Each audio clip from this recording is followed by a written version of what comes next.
Maintenant que notre travail sur l'image est terminé, on va essayer maintenant de rajouter un fond musical. Alors c'est assez simple, on peut cliquer sur ajouter de la musique, et là je peux aller chercher un fond musical qui appartient à ma bibliothèque, et je peux l'insérer. Vous allez voir une petite barre apparaître avec la ligne de crête de son, voilà, et qui va jusqu'à la fin de la vidéo. Attention toutefois, je ne sais pas si vous avez fait attention, quand j'ai cliqué, je tombe sur un album que j'ai acheté, donc avec de la musique pour laquelle il faut demander les droits d'utilisation. Là, ne les ayons pas, bien sûr que je ne vais pas la publier sur internet, mais il existe des banques de sons libres d'utilisation, et regardez, même Movie Maker en propose. Voilà, Free Music Archive par exemple, qui permet de trouver assez facilement des morceaux de musique en ligne gratuits, et surtout libres de droit, libres d'utilisation. Donc, on va retravailler maintenant la bande son, la bande audio. Donc, même chose que outil vidéo, on a outil audio. Donc, je peux cliquer dessus. Et là, on voit point de fin. Donc, c'est le nombre de secondes durant laquelle elle apparaît.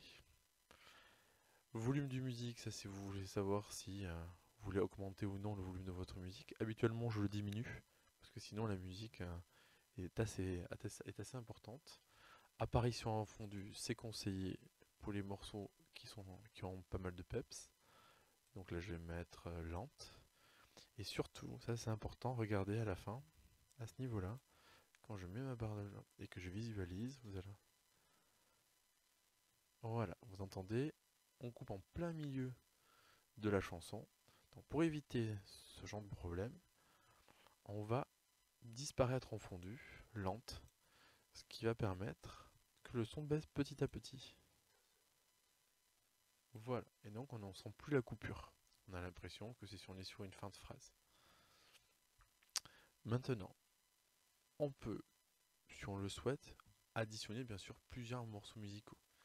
Donc je peux dire, mettons, que d'ici à là, à cet endroit-là, je veux cet extrait-là. Donc je vais définir un point de fin, c'est-à-dire que je vais conserver que cette zone-là de son, de musique. Donc définir comme point de fin. Et vous voyez, je n'ai plus de musique après. Après, je peux bien sûr rajouter un nouveau morceau de musique qui va prendre la suite à partir de cet endroit-là. Et je peux refaire la même chose autant de fois que je le désire. Et là, je redéfinis un point de fin. On peut imaginer la même chose pour redéfinir un point de début. Vous voyez là, on a une zone qui est blanche, où il n'y a rien, on n'a pas de son. Donc au lieu de laisser cette seconde-là vide, je vais la couper. Donc je mets mon curseur juste avant le début de ma crête de son, et je fais définir le point de début. Voilà. Donc quand je lance ma vidéo, on n'a plus cet espace de son. Hop, j'ai baissé un peu. Voilà. Et là, on a vu qu'on pouvait diminuer à chaque fois. Donc là, lente. Et ici, on peut faire exactement la même chose en entrée. Faire lente. Et en sortie, en remêlant pour ce nouvel extrait musical. Donc quand je le lance, ici,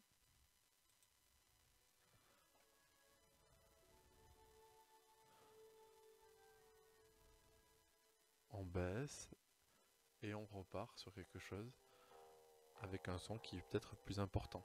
Donc vous voyez, c'est déjà assez fort, c'est déjà assez puissant. Donc n'hésitez pas à chaque fois à baisser le volume de votre extrait.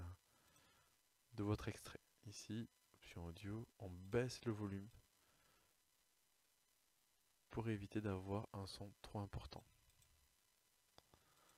Voilà pour ajouter une musique, et vous pouvez faire ça autant de fois que vous le désirez pour changer, pour varier, une musique douce, une musique peut-être avec un peu plus de rythme, si vous voulez accélérer même les vidéos. Alors après, bien sûr, ça peut être un jeu de tomber sur des changements de rythme, que le changement de rythme corresponde au changement d'image. Ça, c'est une possibilité. Et c'est vrai que ça donne certaines fois une dynamique un peu plus importante à votre vidéo.